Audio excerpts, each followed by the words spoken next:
அத்லட்டா இருக்கட்டும், இல்லன்னா ஏதோ ஒரு போலீஸ் ட்ரெய்னிங் எடுக்கிறவங்களா இருக்கட்டும், நீங்கலாம் வந்து அதிகமா ஓடிட்டு, அதுக்கப்புறம் வர நீ பெயின் வந்துட்டு நார்மலா அப்படின்றது கேட்குறாங்க. ஸோ நார்மலா நம்ம ஓடி முடிச்சுட்டு ஒரு மைல்டா ஒரு சோர்னஸ்ன்னு சொல்லுவோம். ஒரு லேசான ஒரு வலி. அது வந்துட்டு ஒரு 2 மணி நேரம் லேசா இருக்கும். கொஞ்சம் ஐஸ் ஒத்தடம் வச்சா சரியாயிரும். அப்படி இருந்ததுன்னா அது பிரச்சனை இல்ல. ஒரு குத்துற மாரி வலி, ஒரு 2 நாளைக்கு மேல அதே மாரி வலி இருந்துட்டே இருக்குது. இல்லன்னா அந்த ஷின் போனுன்னு சொல்லுவாங்க. அந்த டிபியா அந்த அ எலும்பு மூட்டெலும்புக்கு கீழ உள்ள எலும்பு. ஸோ, அதுல ஏதாச்சும் வலி ரொம்ப அதிகமா இருந்துச்சு அப்படின்னா, நம்ம அதிகமா ஓவர் யூஸ் பண்றோம். அதாவது அதிகமா ஓடுறோம். உங்க சத்து மீறி ஓடுறீங்க. இந்த எலும்பு சத்து ரொம்ப குறைபாடு இருக்குது அப்படின்றது காரணம். இல்லன்னா வந்து மெனிஸ்கஸ் இன்ஜுரின்னு சொல்லுவோம்.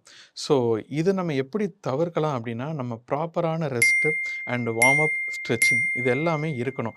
ஒரு ப்ராப்பரான அத்லட்டா இருக்கிறீங்க அப்படின்னா, மோஸ்ட்லி இந்த மாரி இன்ஜுரீஸ் வராது.